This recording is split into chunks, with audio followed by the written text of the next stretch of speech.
So noticing the ground at the bottoms of our feet, giving ourselves over to that sensation of contact. Let that sensation of contact and support work through our entire body. So just take a moment to notice that, sense that. Hanging out, quote unquote, hanging out improves everything that we do and informs everything we do. So if we can hang out a little better, we can feel that contact even more, and we can allow even more for that ground force to move up through the body. Just letting that support, that pressure and support of the ground moving up into the body as far as you can let it.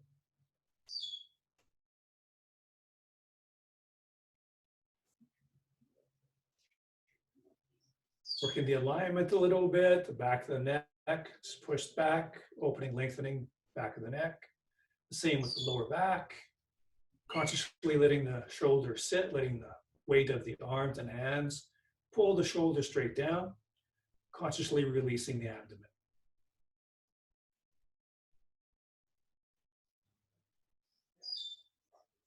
And each out breath is an active releasing breath.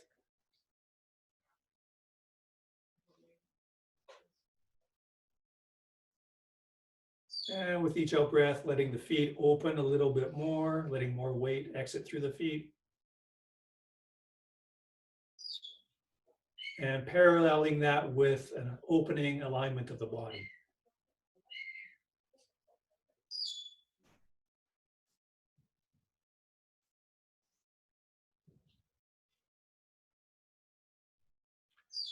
And centering, gathering the chi.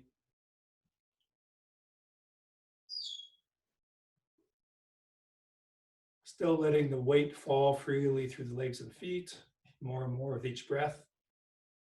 Checking the alignments.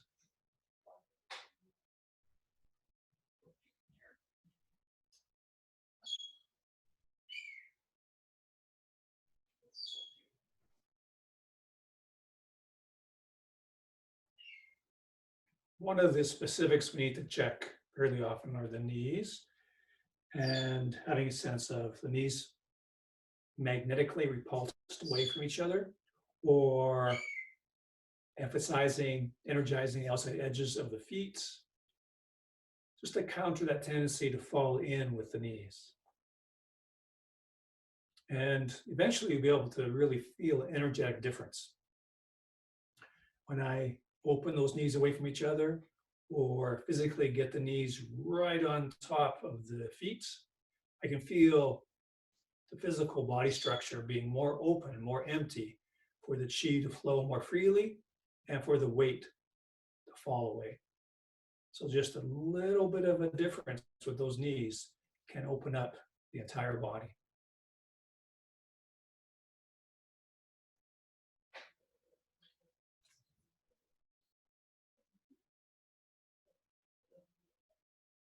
Another imagery we sometimes like to use, a quaint kind of little idea.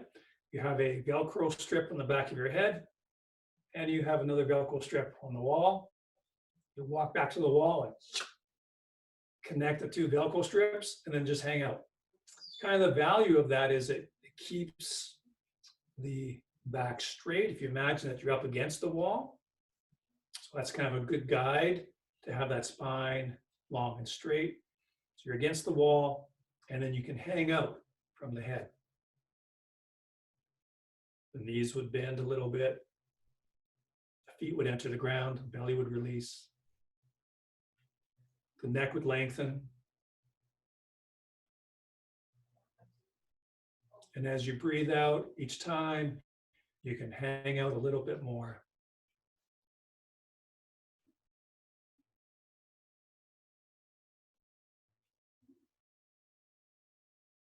And bringing your awareness to your hands, fill your hands with your awareness. Send the intention forward. We'll go into some circling drum. And right off from the very beginning, very, very, very little in the arms. Just a movement of your mind and your breath. If you like, you can have a very subtle rising and sinking. using your legs, but almost nothing in the arms and shoulders, and becoming even less and less in the arms and shoulders. Checking the alignment of the back of the neck, lower back, shoulders, staying nicely connected to the ground.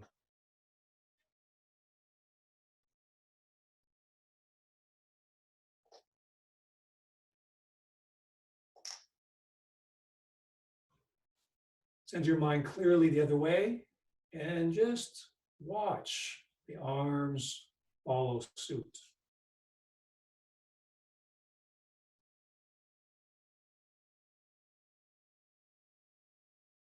If you want to time the breathing, breathing in on the rolling up, breathing out on the rolling down, breathing in, rising, breathing out, sinking, and letting the shoulders just melt away.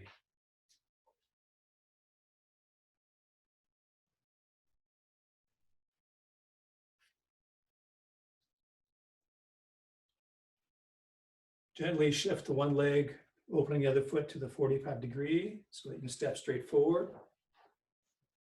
And taking this into a weight shift. Noticing if you're leaning forward at all and firing the long muscles of the spine. And just hang vertical. Nothing in the back, nothing in the lower back, nothing in the shoulders. Breathing in, rolling forward, breathing out, rolling back. And again, we can apply that same awareness to the knees. It can be a tendency for either or both knees to cave in a little bit. So they're energetically or magnetically pulsed away.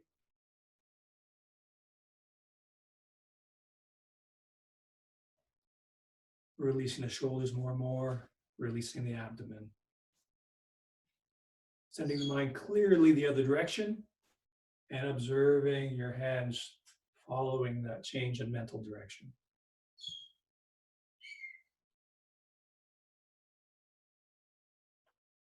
Letting your arms be heavy and light at the same time. Heavy with gravity, light in responsiveness to the mental direction. Back of the neck, tailbone pointed directly to the ground. And take your time to switch the feet. And when you're ready, starting with rolling forward and then down.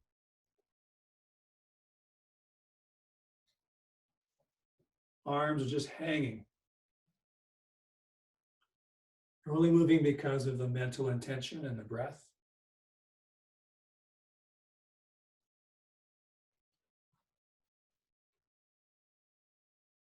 Hanging, weight falls underside, but the body structure is very open, very light, very empty, very spacious.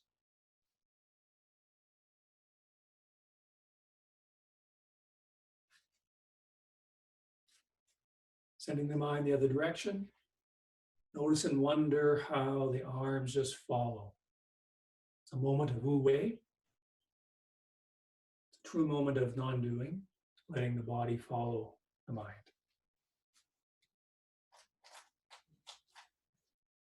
Can you release the abdomen a bit more? Can you sit the shoulders a bit more? Can you hang out, dangle the spine a little bit more?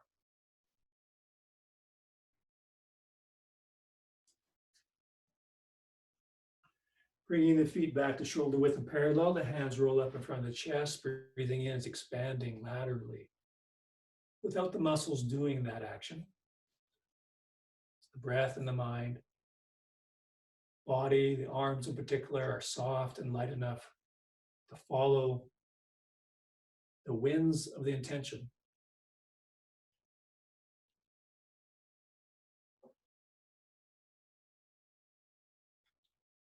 You're doing a little rising and sinking with the legs. Again, it's worthwhile to pay really close attention on the sinking, that the knees may be pinching in ever so slightly towards each other.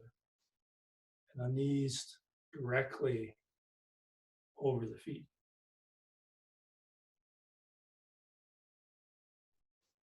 The elbows stay in front.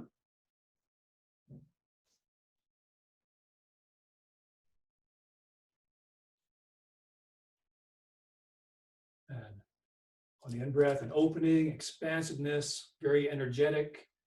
On the out-breath, a releasing, relaxing, letting go.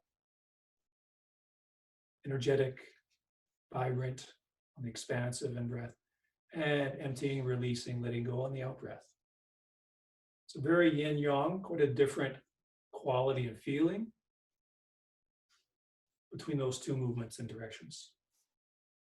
Expansive, energetic, energizing, releasing, emptying, letting go, surrendering.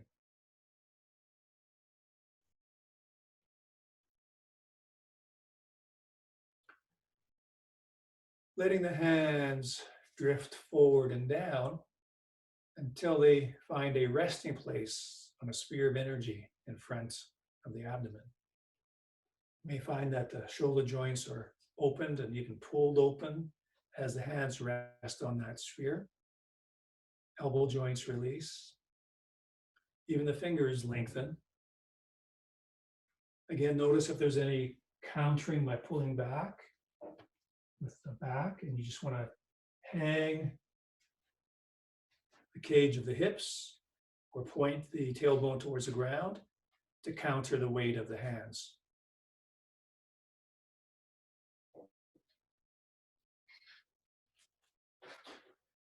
The weight is flowing down the backs of the legs, not the fronts.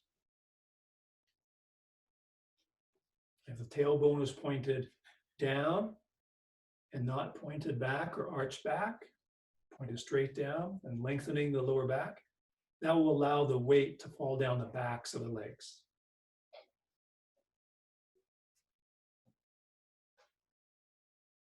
Down the backs of the legs, and when it reaches the heels, to the center point of the feet.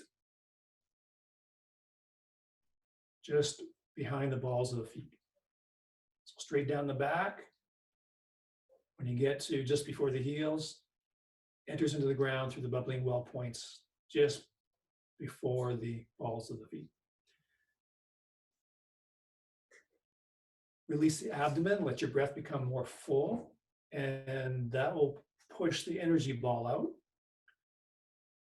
that your hands are resting on, opening, releasing the joints in the arms even more so. Pushing the back of the neck, back, same with the lower back. Hang the shoulders, open the shoulder joints. Allow the weight to exit, allow the energy to expand.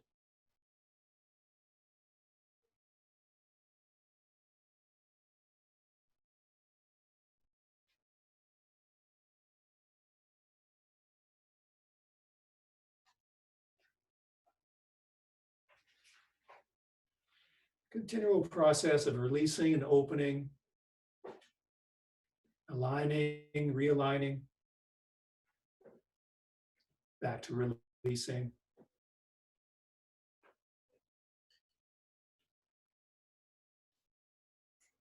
Very slowly and very gradually, have a sense that you're pressing the hands in towards the abdomen.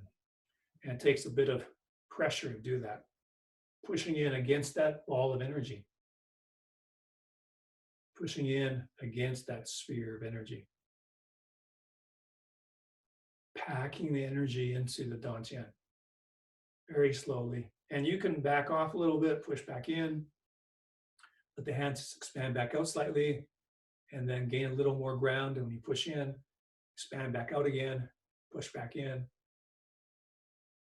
gradually getting closer, physically closer to the abdomen, but not in any rush.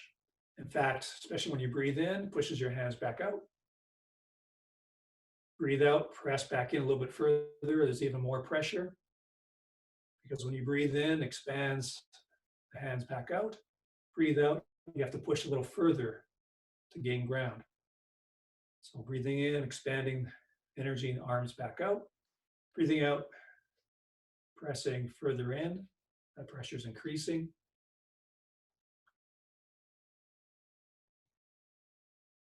Releasing, opening the shoulder joints. Completely release the abdomen. Open the lower back. Pressing in a little bit more each time on the out breath. Breathing in is still opening everything, expanding everything. And then pushing in as you breathe out. Gradually getting closer and closer to the abdomen.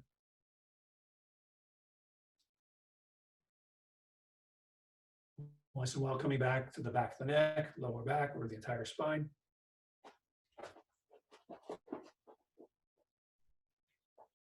And now let your hands slide off that wall of energy, gradually hang at the sides. Feel the energy in front of the abdomen as you hang out. Feel the energy in your hands. Feel the ground support of the feet. Let the ground support or that ground force elongate and lengthen your spine. And relying on the ground can release the abdomen.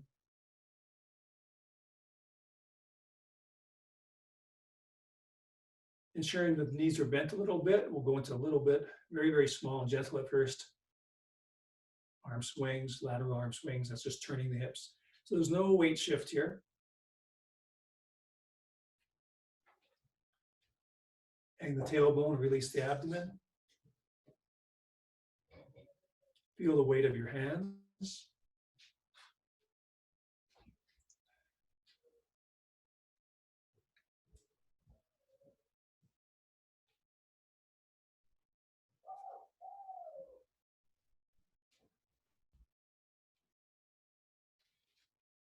And then go with what is comfortable. You can stay at this level of arm swing, or whenever it feels okay, you can use the legs and hips to turn a little bit more vibrantly, making the arm swing a little larger, but totally according to your feeling. What's more important is that you're hanging out nice, the spine is long and released, abdomen is released, shoulders are pulled down by the arms. Lots of good movement in the abdomen when you breathe. And if you remember a couple classes ago or so, we were doing breathing through the entire torso. So breathing in is not just an expansion forward into the abdomen, expanding back through the back and equally out to the sides, to the obliques. So if that's something that you're familiar with, you can activate that more consciously. And retracing back to the center point when you breathe out, of course. And only if it feels okay to do so, you can turn those hips a little more strongly. That's coming ideally from the pressure of the feet on the ground, not even from your legs. For example, if you press into the ground with your right foot, it'll turn your hips to the left. Press the ground or release into the ground through the left foot, that'll send your hips to the right. Make sure those knees are bent.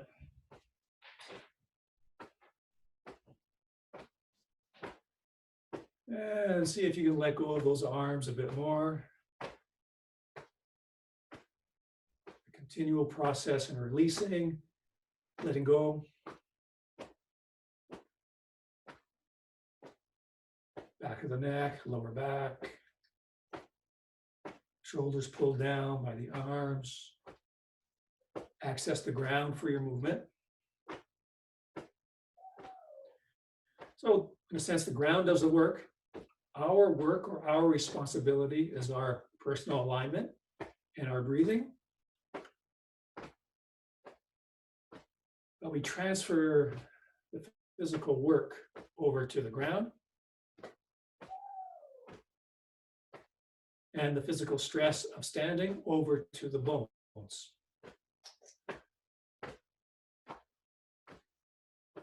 Our job is a continual awareness and refinement of our alignment.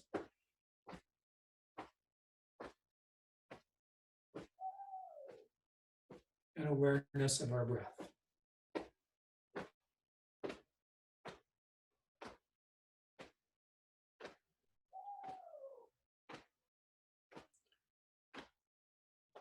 Noticing tiniest little bit of tension creep in, especially when you increase the vibrancy of the hip turn. Notice the arms, the shoulders will tend to tighten, and other places such as the abdomen. And then ask those places to release and open.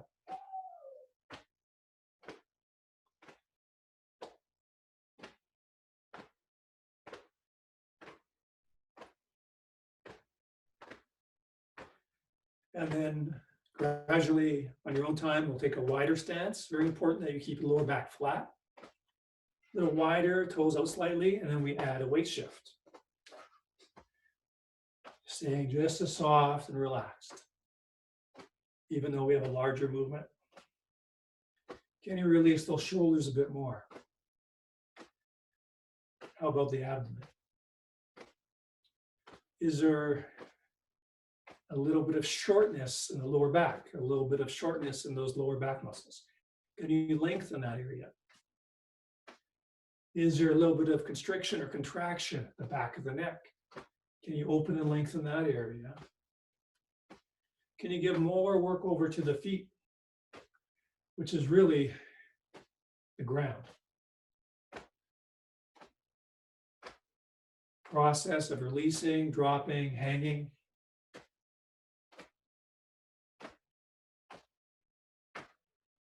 And a subsequent opening of the upper body.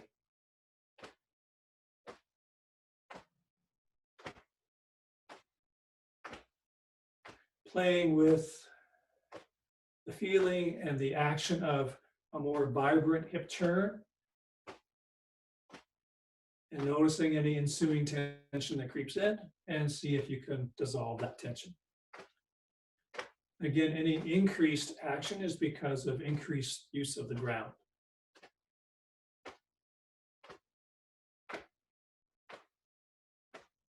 Nice full breathing. Can you allow the back of the ribs to expand as you breathe in?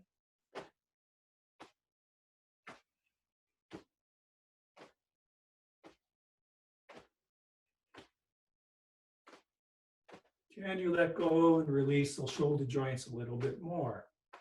Can you access and use the ground a little bit more?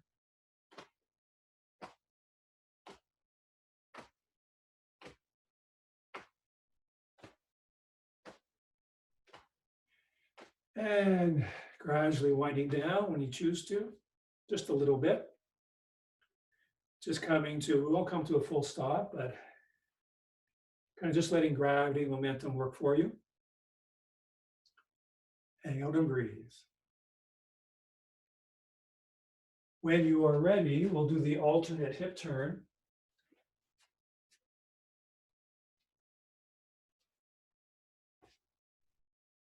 So the alternate hip turn is I turn my hips to the empty leg. So in other words, I shift my weight to the right leg, I'm turning my hips to the left. When I shift my weight to the left leg, my hips are turning to the right. Watch out for any leaning or tilting like this. That can happen very easily. So you want to have a sense that you're sitting into that hip rather than leaning. So we don't want to shift the weight by throwing upper body. We're using the ground, pressing the foot into the ground to push the hip laterally.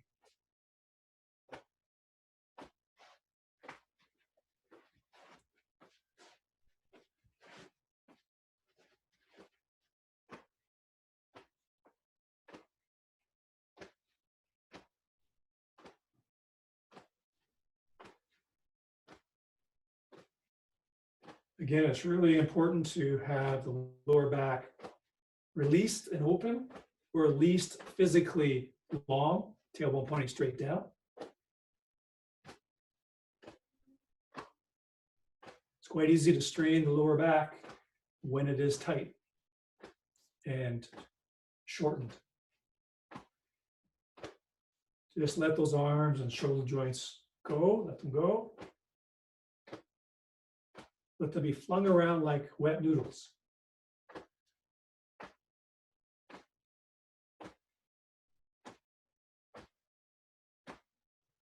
Enjoy the fact that you can completely rely on and use the ground for your support and for the action. Just use the ground for the movement.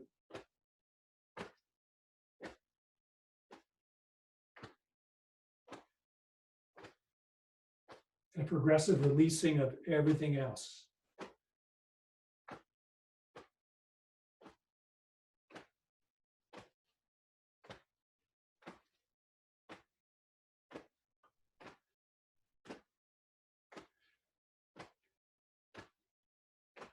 And just a little smaller. Hang out and breathe. Bring the feet back to shoulder width and parallel. And just let gravity naturally and gradually bring the body and the arms back to hanging stillness. Checking the spine, the back of the neck, lower back, feet, knees, abdomen.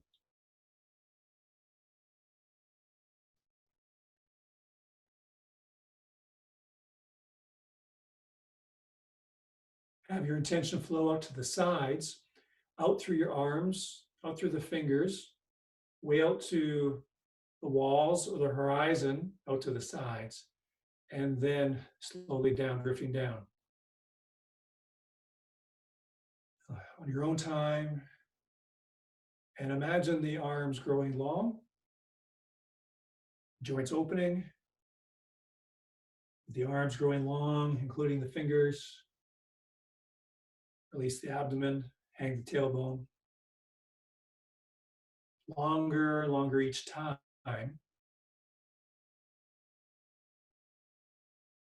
Letting those energy arms longer and longer. Pulling the physical arms with them.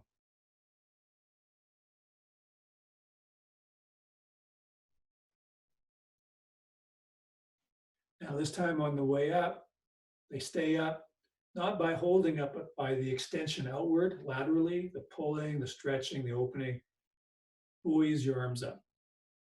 The longer and longer growing outward is what stabilizes the arms up rather than holding them up.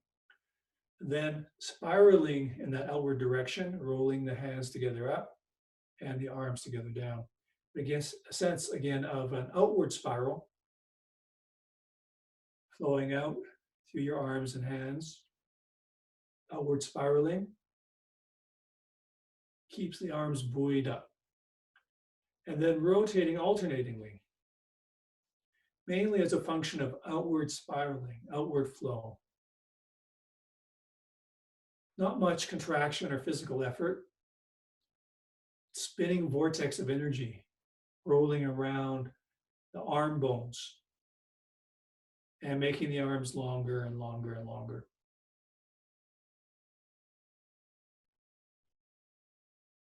So a movement of intention, flowing rotational intention outward through the shoulder joints, through the arms and hands. And then equally out, palms down. Arms continue to get longer as they slide down. Slide up in front, very long, touching the horizon and then beyond. Getting longer as you roll out and down. Right through the earth, to the center of the earth, way out to the stars, beyond the horizon. And then the other way. It's more a matter of length. So the main focus is the length. The main process is lengthening and minimizing the muscle action in that process. Lengthening, lengthening, lengthening. Notice maybe the shoulders are creeping up, let them rest down. Abdomen. Process of lengthening. And that's why the arms move. Everything is a process of lengthening. Have a sense that the arms move as a function of the lengthening. So when the arms are down here, the lengthening through the arms, lengthening is what drives the arms out and up. even going forward, it's the lengthening process. It's through the lengthening process that makes the arm move. Even coming down, the lengthening is what drives the movement. Breathe, hang out, and release. It's a lengthening process. That's key, that's primary. In other words, if you were to stop the lengthening, the mental lengthening, energetic lengthening, your arm just stop moving. So it's that outward current that's moving the arms. Breathe. This is fairly intensive physically and mentally. It's important to be breathing well, maybe take a few deep breaths once in a while. Next time the hands come up laterally out from the shoulders, taking a slightly longer stance, toes out, knees out, ever so slightly. And generating the alternating spirals by the weight shift and the hip turn. Still have the energetic intention of flowing out further and further and further through the arms. But the physical mechanics is sourced from the legs and the hips. Again, ultimately by pressing into the ground. Let the shoulders remain sitting. So notice if shoulders creeping up a little bit. Lengthening out through the arms.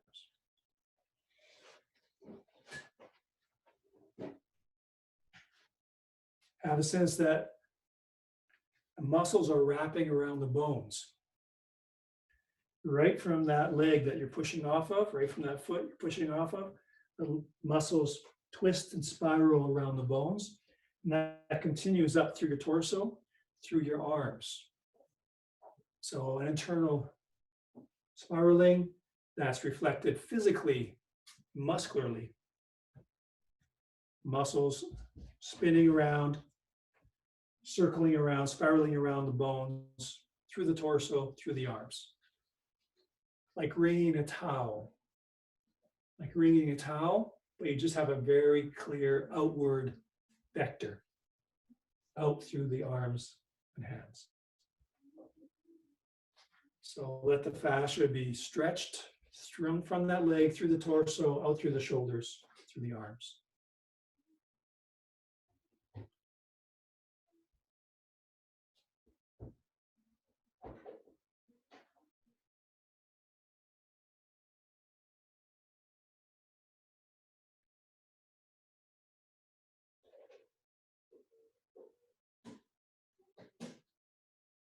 Outward, outward, outward, spiraling from that leg through the torso, through the arms. Good, coming back to center.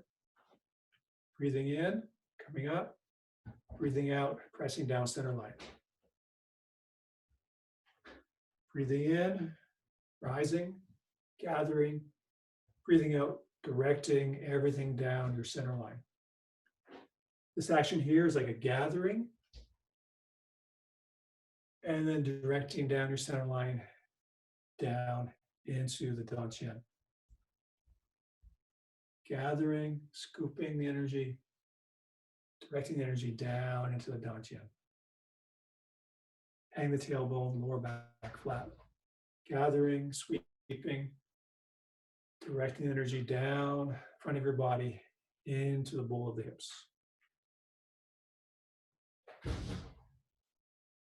As your weight is free to exit through the legs and feet.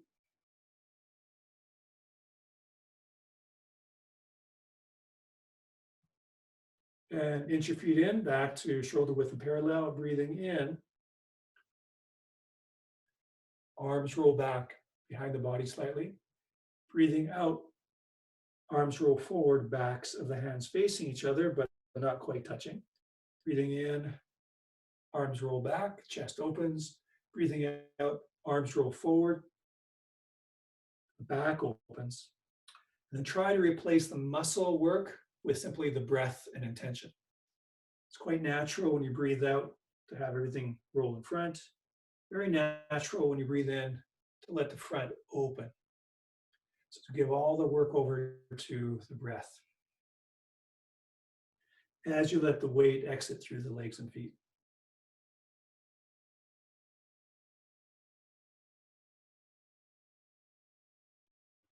Again, let the arms continue to get longer and longer as the shoulder joints open more and more.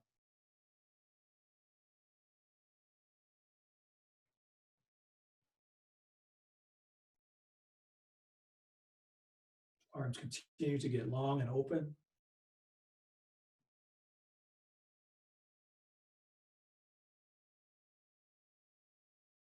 Shoulders stay down, resting on top of the rib cage.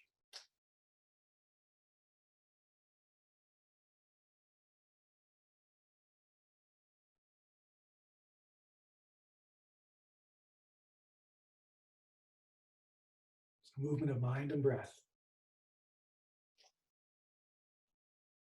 And then the next time or two, you can just let the hands come directly over the Dan-Shen.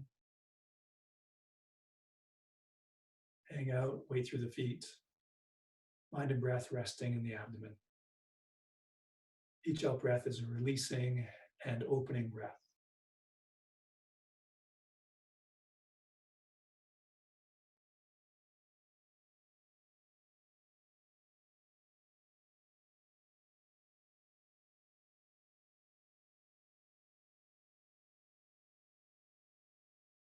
Decide to give your arms and hands over to gravity. Notice the most gentle swinging and gentle subsiding. Letting gravity gradually, naturally bring the arms to centered stillness. The same thing happened with your tailbone. And gently rock out.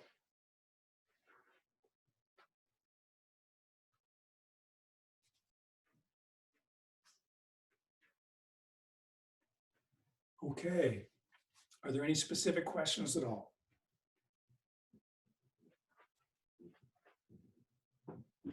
Could we, if people are interested in this, talk about balance? And we've been spending more time, like longer warm-ups around all of this releasing,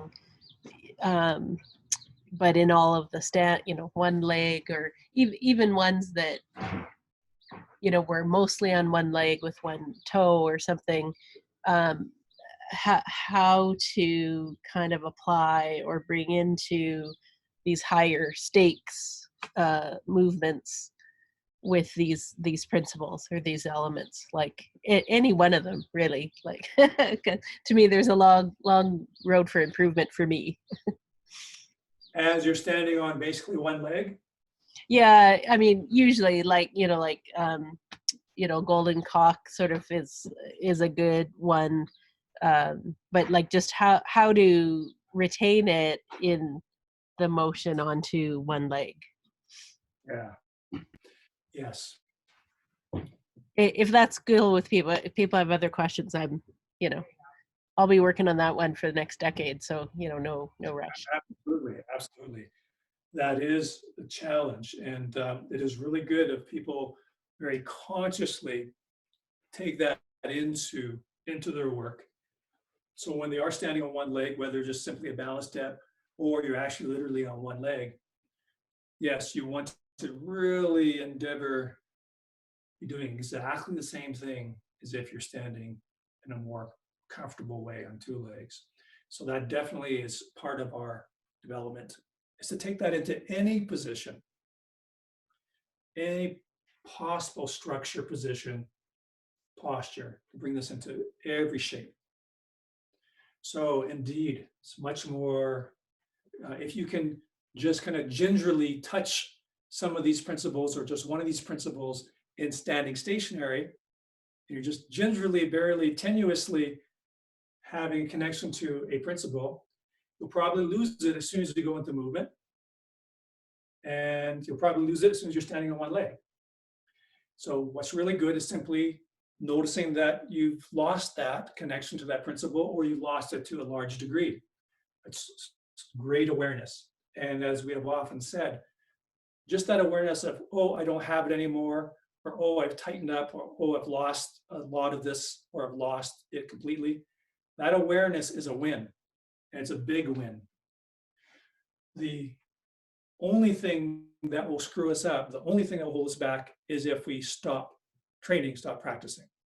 If a person continues consistently training, practicing, that awareness, oh, I lost it, is the most potent and powerful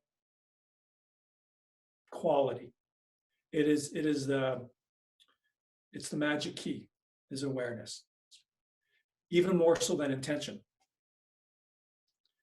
But the only way that will help us is if we are regularly, consistently practicing. Otherwise, we lose our developing keenness of awareness. We lose any development, progression, momentum that we had, and we slide back down the mountain, or slide back down the hill a long ways.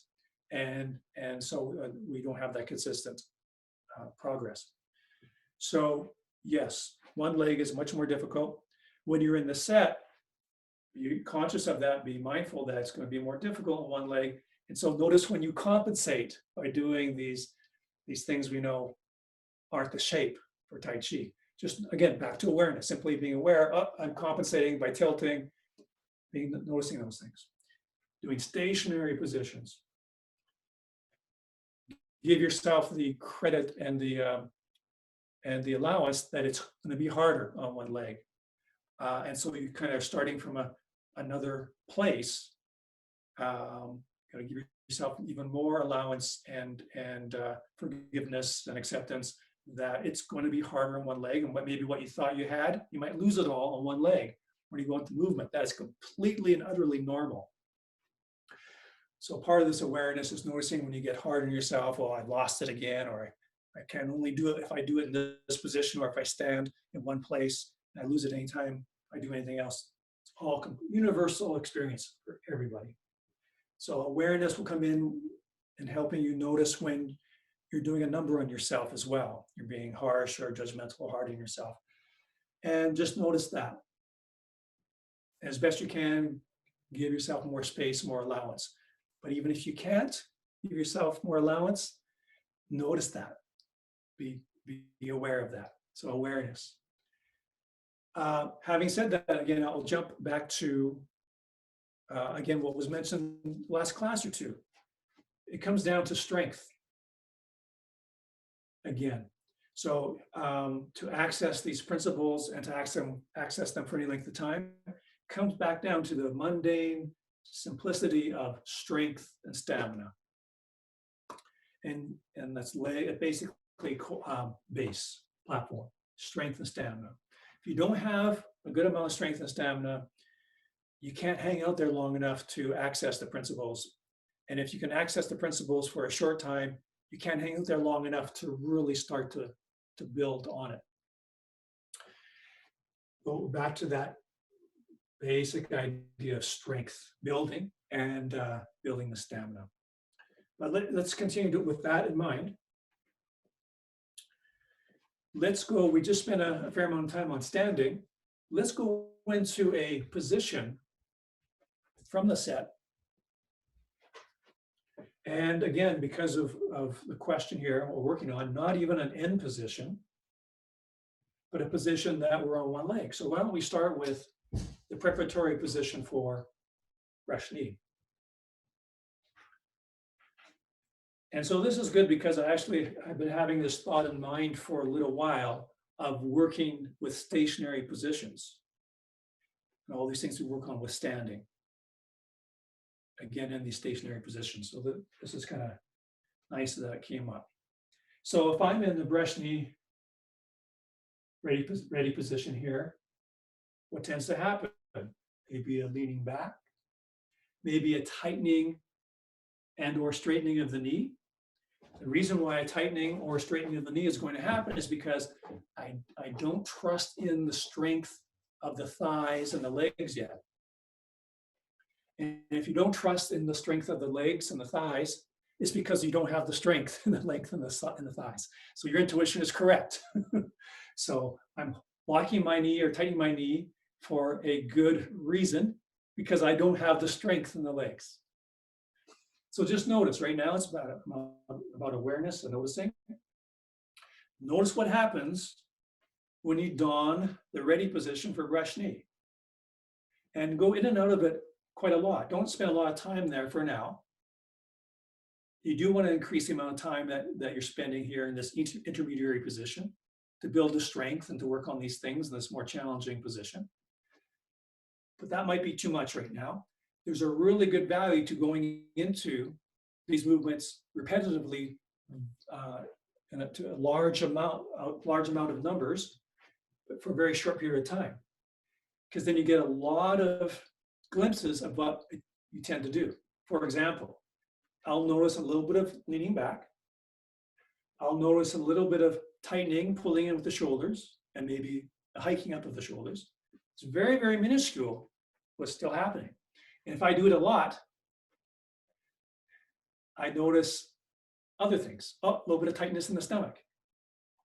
All those things that we did in the basic standing posture, we want to analyze and research that in every position. Do your deltoids fire? Okay, so now let's try this.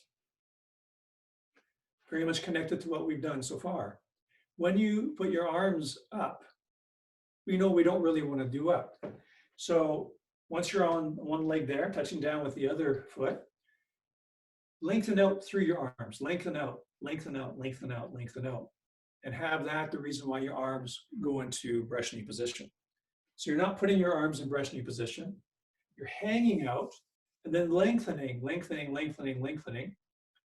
And you might notice how that pulls the shoulders down, opens up the arms and shoulders. And so we're doing just like what we did up until this point here, taking it into an individual position, and indeed one where we're standing on one leg. And then see if you can sit that hip back. As you know, we don't want to sit with the hip out, not a hip bump, but sitting back a little bit. See if you can sit a little bit, pushing those arms out.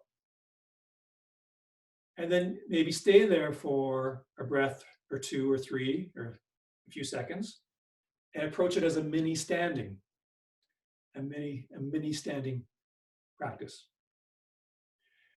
So as I sit, I can have that be the pump for the outflow. As I sit, that pumps the energy out, which makes the arms go up. And then can I hang out there for another few seconds? Awareness is the main thing, right? So can I know, oh, do I notice that I'm tightening or pulling in anywhere?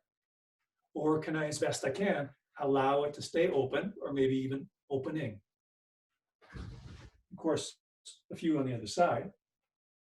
So outward flow through the arms. And then if you want, you add a little sit into that back hip, which is the hydraulics to pump the energy out, which sends the arms out. And then if you have some strength and stamina left over, hang out there a little bit and see if you can continue to have the arms grow and the shoulder joints open and hang the tailbone. Remember to use that leg you're standing on. That becomes empty to allow your weight to fall through into the ground. Let the foot that you're standing on open and release and expand, allowing more ground force up into your body to expand the arms out.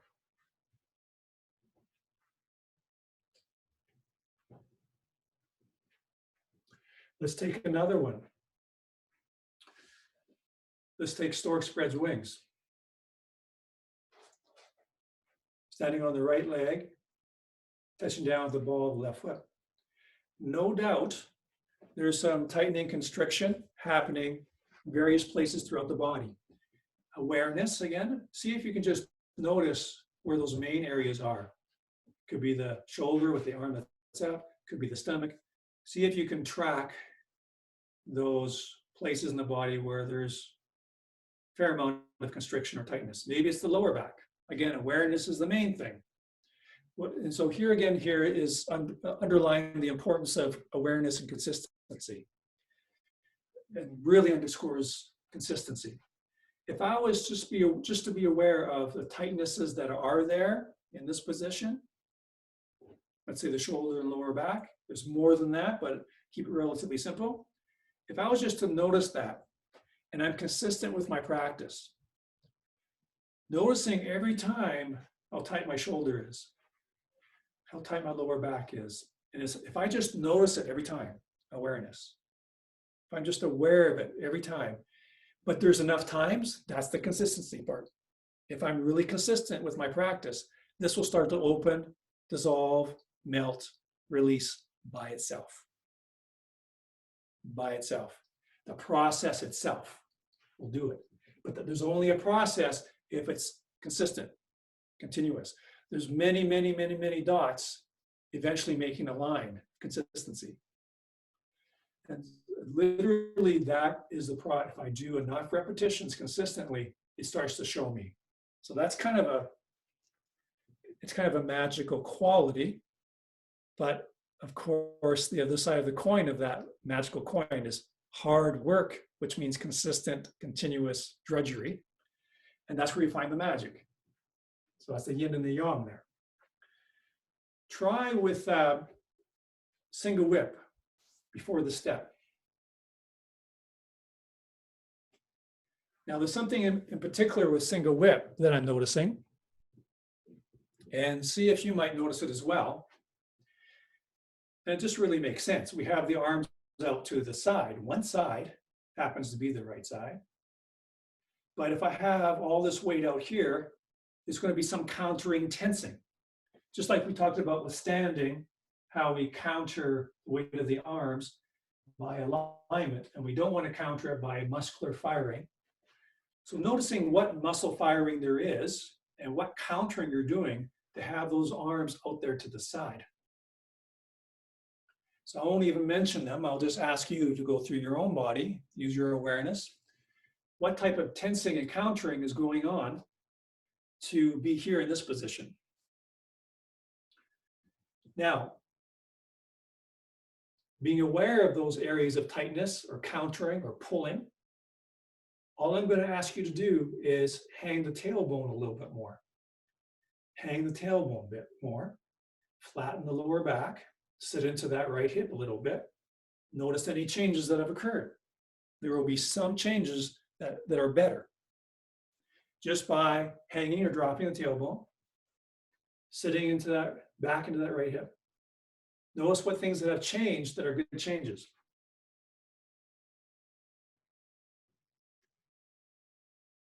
What about the back of the neck? So consciously push the back of the neck and the back of the lower back. When I do that, I find a direct linkage to my shoulder joint opening. Direct, immediate.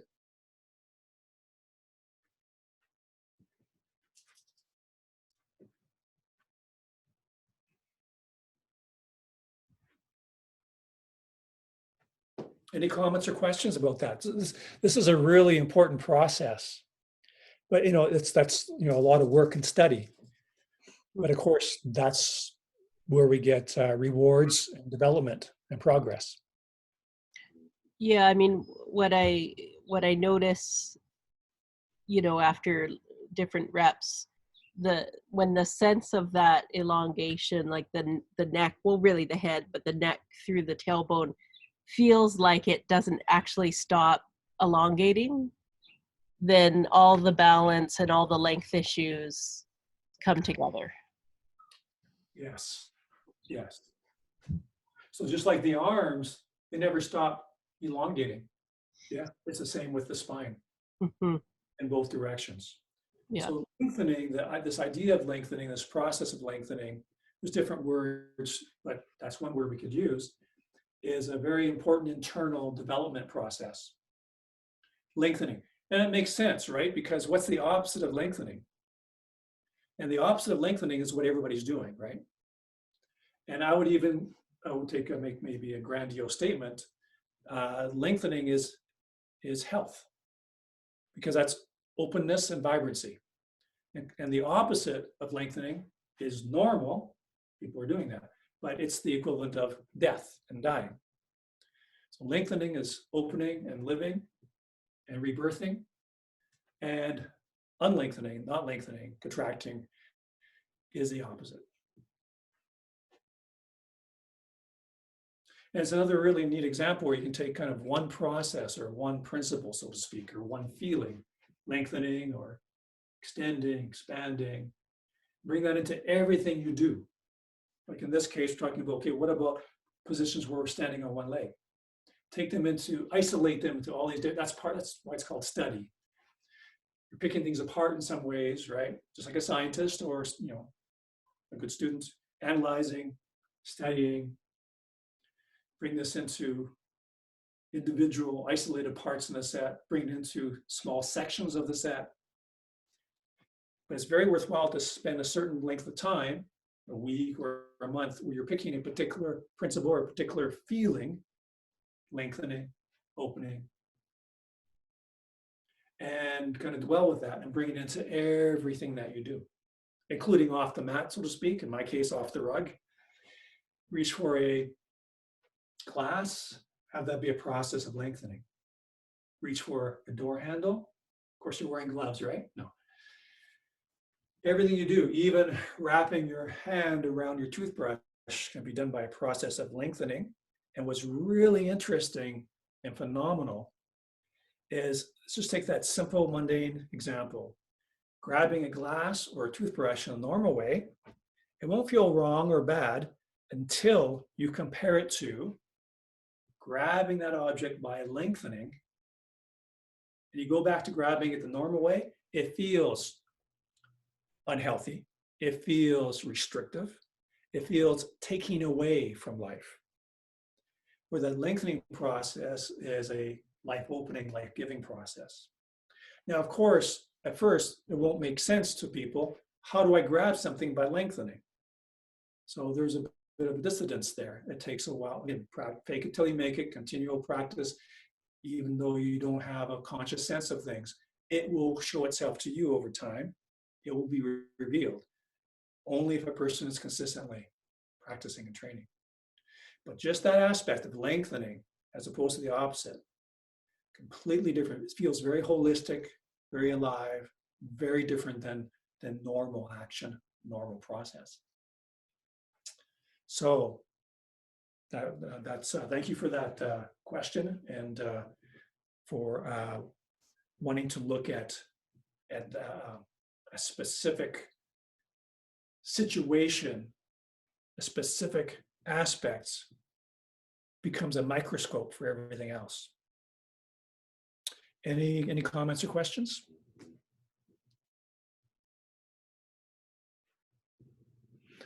Okay, so let's do a little wind down.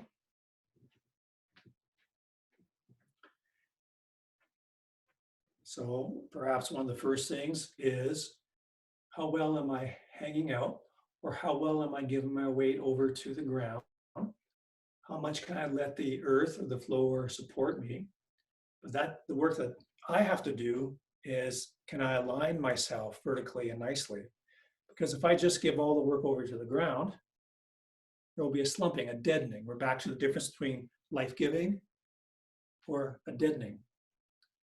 So can I give this all over to the ground, and can I do my part in aligning myself, opening and aligning, and allowing the ground or the earth to give even more to myself, allow it to give even more.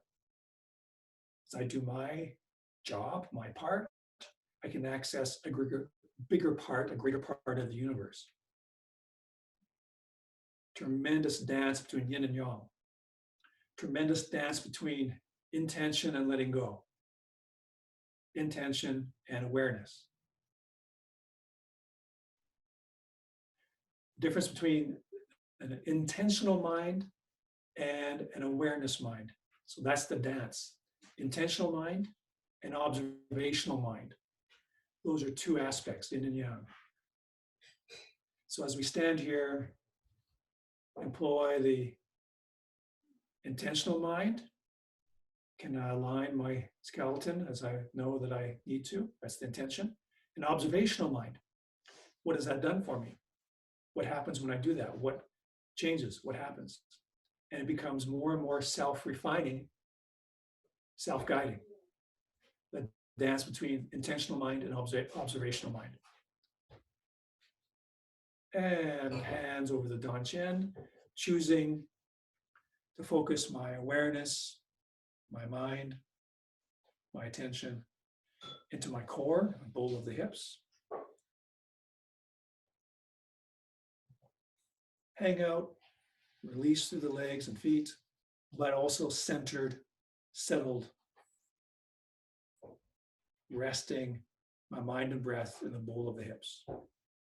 So I'm open, I'm released, I'm hanging out, I'm giving the weight over to the ground, but I'm also centralized, settled.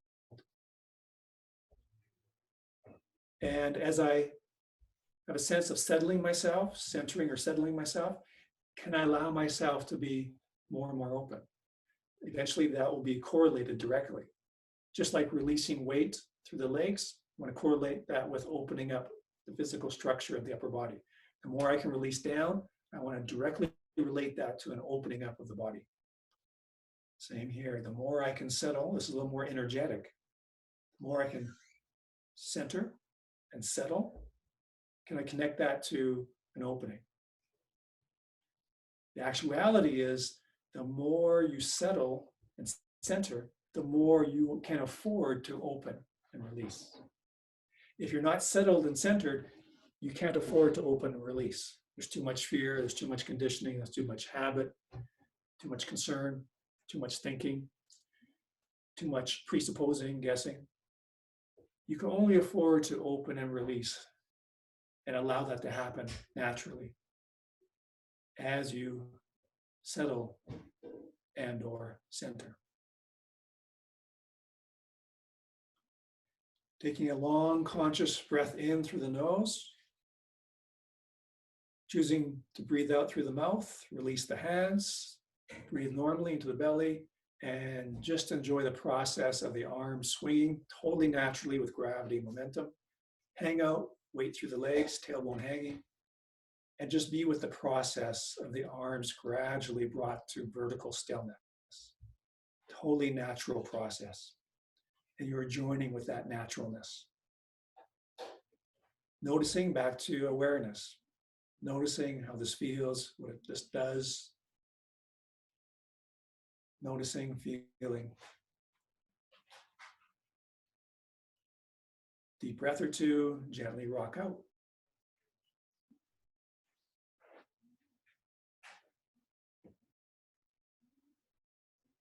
Good. Thank you, everyone. It's a nice day out there today.